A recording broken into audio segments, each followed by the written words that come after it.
할렐루야. 오늘은 베드로전서 1장 18절부터 25절의 말씀을 가지고 몸과 영혼 해독법이라고 하는 제목으로 말씀을 증거하겠습니다. 성경 봉독합니다. 베드로전서 1장 18절.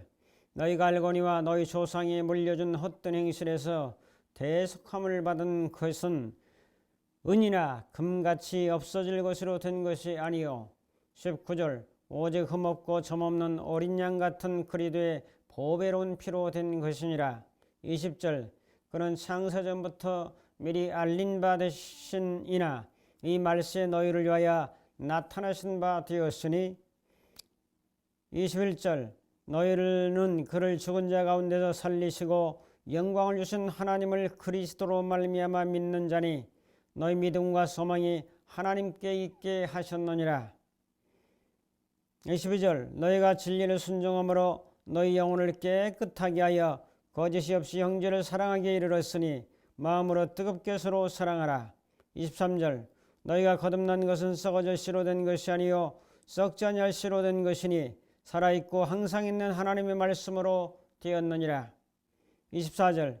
그러므로 모든 육체는 풀과 같고 그 모든 영광은 풀의 꽃과 같으니 풀은 마르고 꽃은 떨어지되. 25절. 오직 주의 말씀은 세세토록 있도다하였으니 너희에게 전한 복음이 곧 이 말씀이니라. 아멘. 같이 한번 인사합니다. 몸과 영혼을 해독하며 삽시다. 아멘.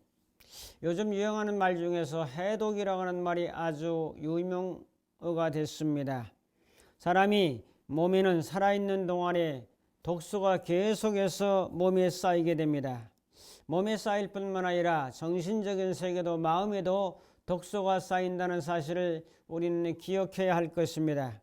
우리는 몸이나 마음에 해독할 필요가 있다고 늘 사람들은 느끼고 있습니다. 자, 그래서 우리는 몸과 마음과 영적으로 어떻게 하면 독소들을 다 뽑아버리고 건강한 승리의 삶을 살 수 있을 것인가, 오늘의 말씀을 통해 상고하면서 함께 은혜를 나누려고 합니다. 해독이라고 하는 몸 안에 있는 독소 물질을 밖으로 배출하는 일을 해독이라고 말합니다. 몸의 건강을 위해서는 해독이 필요하듯이 우리 영혼에도 해독이 필요하다는 것을 깊이 자각해 보면서 오늘 말씀을 상고합니다. 먼저 우리는 몸의 해독법을 먼저 살펴보고 영혼의 해독법으로 진행하도록 하겠습니다. 첫째로 몸의 독소를 제거합시다. 요즘 해독 주스를 마시는 방법이 유행하고 있어요. 내 안에 있는 몸의 독소를 어떻게 배출시킬 것인가 하는 것에 주요한 것은 바로 해독 주스라는 거죠.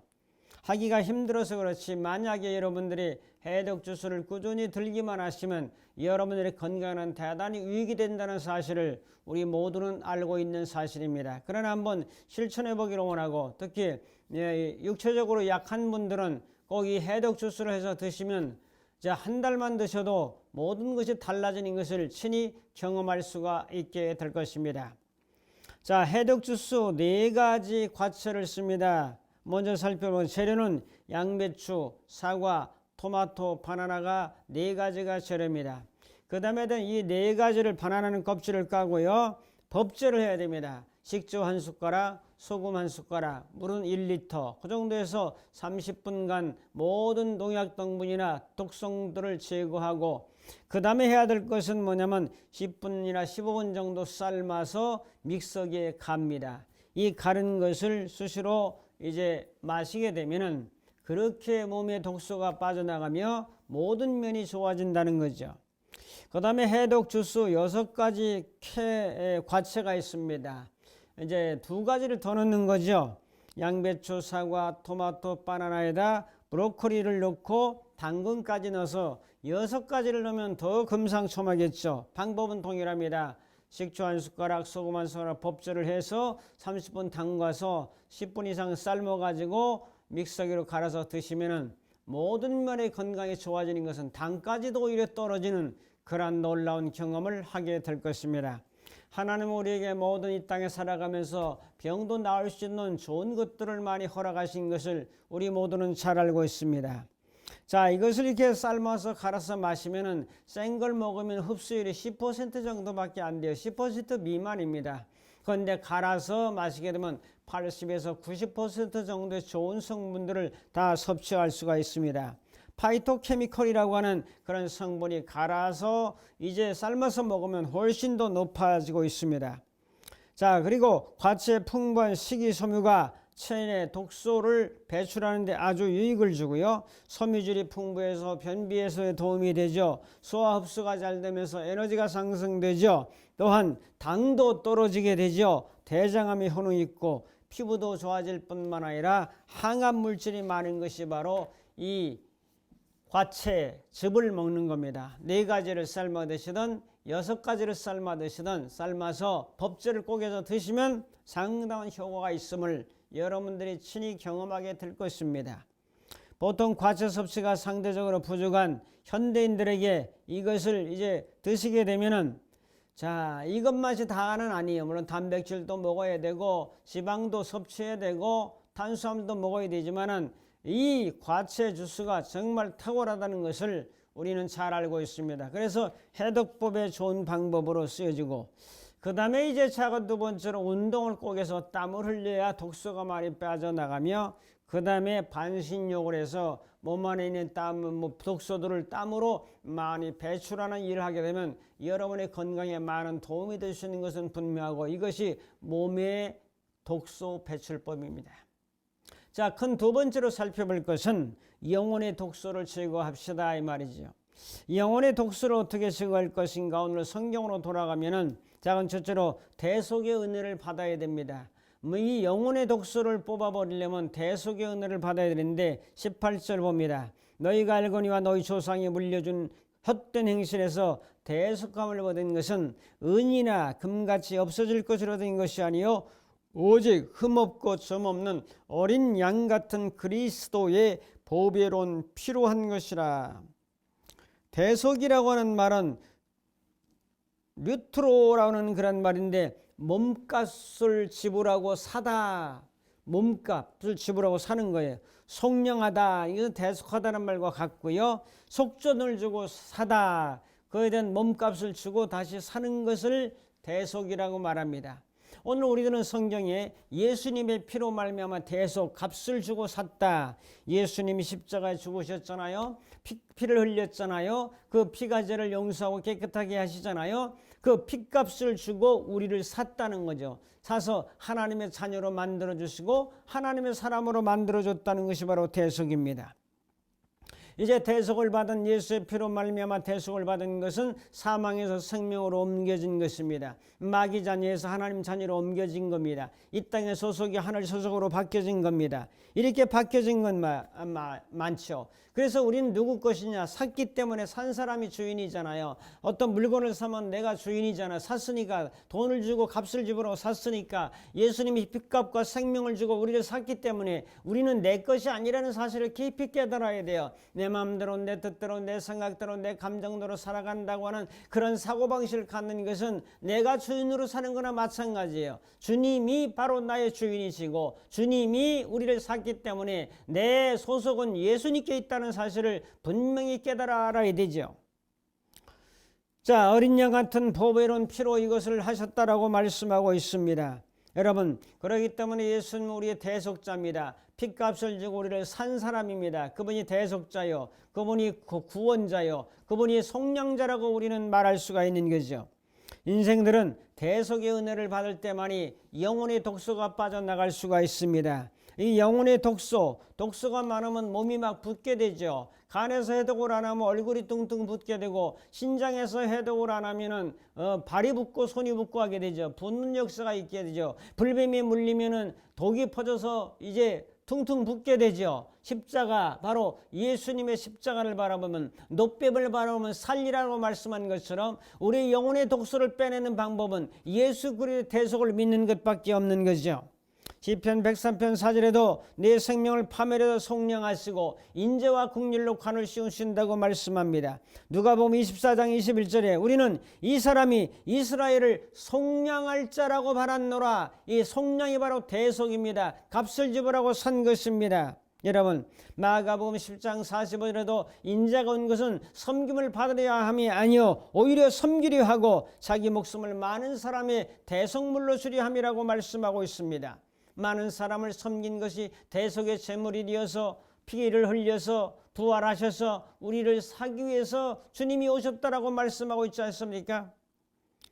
우리를 대속한 은혜는 필요한 것이라고 19절에 말씀합니다. 날 대속하신 것은 예수 그리스도의 피밖에 없습니다. 울어도 안 되고 힘써도 안 되고 참아도 안 되고 예수님의 피를 믿으면 될 줄로 믿습니다. 그렇기 때문에 기독교는 피의 종교입니다. 예수의 피의 종교입니다.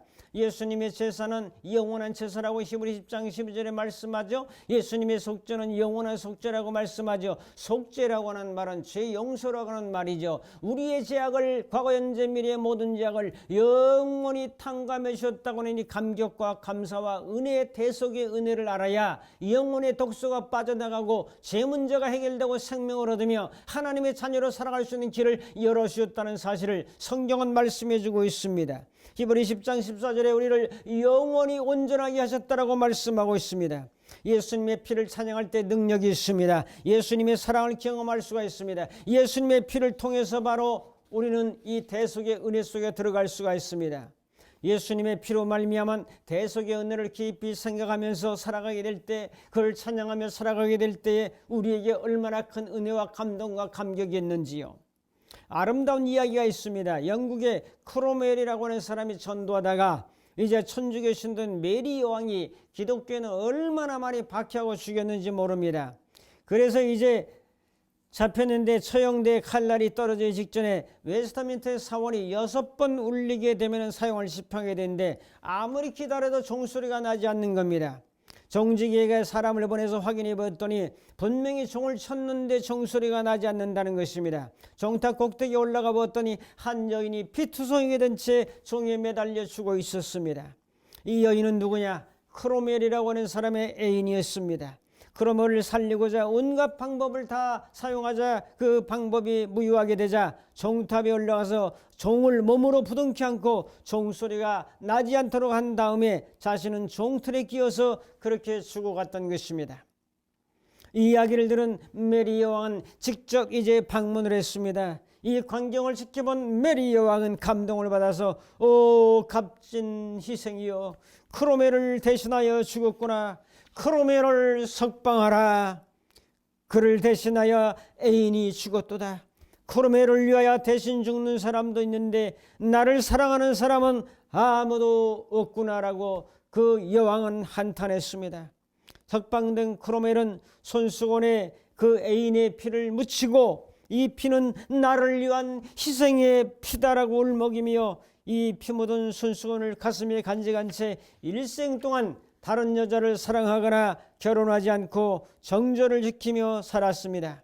성도 여러분, 나를 위해서 피 흘리며 대신 죽으신 예수 그리스도의 희생의 보배로운 피의 은혜를, 대속의 은혜를 기억하며 사는 우리 모두가 되기를 축복합니다. 이것이 바로 영혼의 독소를 제거하는 방법입니다.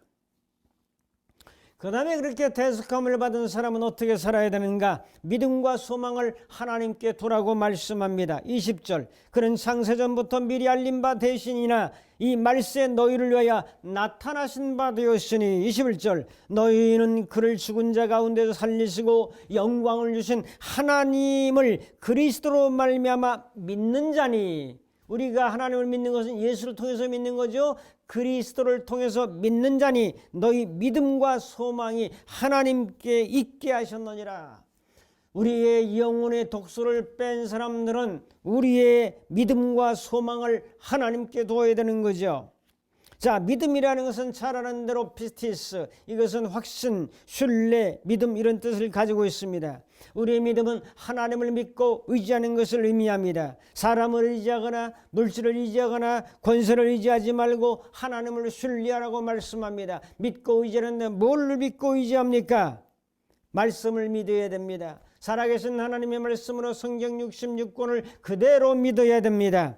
살아계신 구원의 말씀, 생명의 말씀, 능력의 말씀, 우리의 영혼을 대속하시고 우리의 영혼의 독소를 빼주시는 말씀으로 그대로 믿어야 된다고 말씀하지요. 그 다음에 예수님의 인격을 믿어야 됩니다. 예수님이 사랑이 많으신 주님, 대속자이신 인격, 희생권신하신 분, 우리를 정말로 자비로 대하시는 분, 이런 분으로 예수님의 인격을 그대로 믿고 받아들이면 예수님의 인격이 나타나게 되지요. 또 한 가지는 성령님의 영감을 믿어야 합니다. 우리가 믿는 것 늘 시시때때로 시간 하루하루에도 성령님의 인도가 있다는 사실을 믿고 성령님의 감동과 감화와 영감을 믿으며 살아야 됩니다. 그래야 영적인 감각을 살려서 늘 성령님께 묻고 대답하면서 그분의 인도를 받을 때 우리 영적인 촉각이 발달해 가지고 영감과 영각이 발달해서 그분의 음성대로 순종하며 믿음으로 나갈 때 우리의 믿음을 하나님께 두는 사람이고 우리의 소망을 하나님께 두는 사람이 될 수 있는 거죠. 그 다음에 뭐라고 말씀합니까? 소망을 하나님께 두라고 말합니다. 희망, 기대, 이런 것들이 바로 이제 소망 아니겠습니까? 플라톤은 말하기를 인간 존재는 단순히 현재를 수용하고 과거를 회상하는 것만으로 결정되는 것이 아니라 좋은 것이든 나쁜 것이든 간에 미래에 대한 기대에 대해서 결정된다고 이제 말했습니다. 그러므로 과거도 중요하고 과거를 바탕해서 현재를 사는 것 중요하고 미래에 대한 기대와 소망이 현실이나 미래나 아주 중요합니다. 헬라인에게서 소망이라고 하는 것은 절망 가운데 위로를 주는 것을 소망이라고 말했습니다. 소망은 현재의 삶을 초월합니다. 그러므로 소망을 가진 자는 두려워하지 않습니다. 소망을 가진 자는 죽음을 뛰어넘는 부활을 바라봅니다. 소망은 세상에 사는 것도 소망을 가진다는 그런 뜻을 그 엘피스라고 하는 단어 속에는 이 땅에 살면서도 우리는 미래의 소망을 가지는 것을 의미합니다. 천국을 이 땅에서 누리며 사는 것도 포함하고 있습니다. 우리의 소망은 항상 그리스도 안에 있습니다. 주님의 안에는 새로운 소망이 생겨지게 되고 이 소망을 품게 하시고 소망을 성취하게 하시는 분이 바로 예수님이라는 사실을 말씀해 주고 있습니다. 또한 소망은 믿음과 소망이 함께 일하지만은 사랑과 함께 일한다고 말씀하고 있어요. 너희 그런즉 믿음과 소망과 사랑이 세 가지는 항상 있을 것인데 그중에 제일은 사랑이라고 고린도전서 13장 13절에 있다는 사실을 우리는 잘 알고 있습니다. 데살로니가후서 1장 3절에도 믿음의 역사와 사랑의 수고와 소망의 인내라는 말씀이 나옵니다. 그래서 이 셋은 한 짝입니다. 뺄 수도 없고 더 넣을 수도 없는 그런 믿음과 소망과 사랑 함께 일한다는 사실이죠. 소망의 본질적 특징을 세 가지로 구분한다면 소망의 내용은 무엇입니까? 소망의 내용은 내가 아니라 그리스도 중심적이요 하나님 중심적이 바로 소망의 내용입니다. 소망은 개인적인 축복이 아니라 하나님의 우주적인 왕의 통치로 그 가운데 하나님께서 만유의 주가 된다고 하는 이런 소망을 가지고 살아가는 거죠. 소망의 근거는 바로 우리의 선행과 우리의 행위가 아니라 예수 그리스도 안에 있는 것이요. 예수 그리스도의 보혈의 피와 부활의 능력 안에 소망의 근거가 되는 것이고 더 나아가서 소망의 전달은 복음 전파입니다. 이렇게 우리가 소망을 주시고 미래의 소망도 주시고 현재 소망도 주신 그분을 우리는 전파하며 살아가는 이것이 바로 소망의 전달입니다. 성도 여러분, 우리 모두가 주어진 환경 속에서 소망의 전달자로 사시기를 주님의 이름으로 축복합니다. 만일 너희가 믿음에 구하고 터 위에 굳게 서서 너희들은 바 복음에 흔들리지 아니하면 그리하리라. 이 복음은 천하 만민에게 전파된 바요 나 바울은 이 복음의 일꾼이 되었노라고 골로새 1장 12절에 말씀하고 있습니다.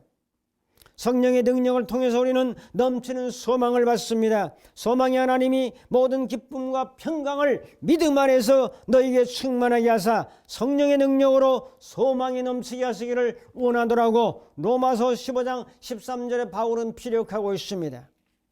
더 나아가서 영혼의 독소를 빼낸 사람은 어떻게 살아야 될까요? 22절에 말씀합니다. 마음으로 뜨겁게 서로 형제를 사랑하라.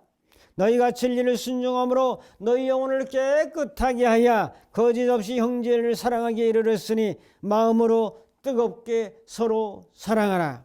마음은 카르디아, 지적으로 감정적으로 의지적으로 그 다음에 뜨겁게 열렬하게 서로 상호간에 형제를 사랑의 대상이요 사랑하라. 바로 사랑의 방법입니다. 조건 없는 하나님의 사랑으로 그냥 사랑하랍니다.